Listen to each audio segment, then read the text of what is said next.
I never considered myself a believer in curses until I stumbled upon that dusty old box at a yard sale. It was nestled beneath a pile of forgotten trinkets, half hidden in a tangle of moth-eaten fabric.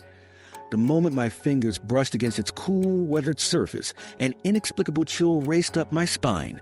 Intrigued but hesitant, I pried it open and was greeted by an assortment of antique dolls, their glassy eyes fixed on me with an unsettling intensity.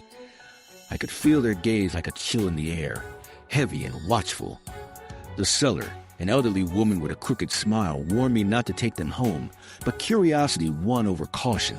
I barely listened to her ramblings about a family who once owned them, a lineage plagued by misfortune since their arrival in the town.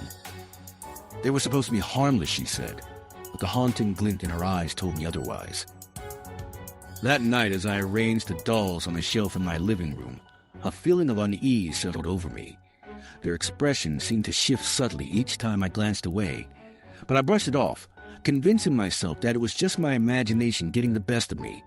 It was only when I awoke at 3 a.m., drenched in sweat, that the true horror began. The dolls seemed to have moved. One in particular, a porcelain figure with a cracked smile, sat unnervingly close to my bedside. When I turned the switch on the lamp, a cold whisper slithered through the darkness, a soft yet chilling reminder that I wasn't alone. Days turned into nights, each one more sinister than the last. My dreams were plagued by visions of the family whose misfortune the woman spoke of. I saw them writhing in agony, their faces contorted in fear.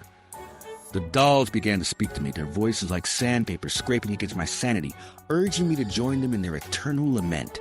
The air grew thick with an odor I couldn't identify, like charred wood and damp earth, gnawing at my senses. Each morning, I discovered more objects in my home had been rearranged, items inexplicably missing, and others finding their way back to their rightful places by my side.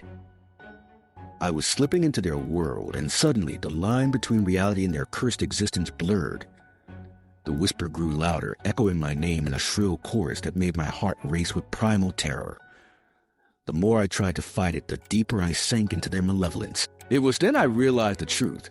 That box contained not mere dolls, but the vessel of a curse that had claimed countless souls before me. And as I stood there, paralyzed by fear, I understood one final harrowing thing. Once you bring home a cursed object, you become a part of the curse itself.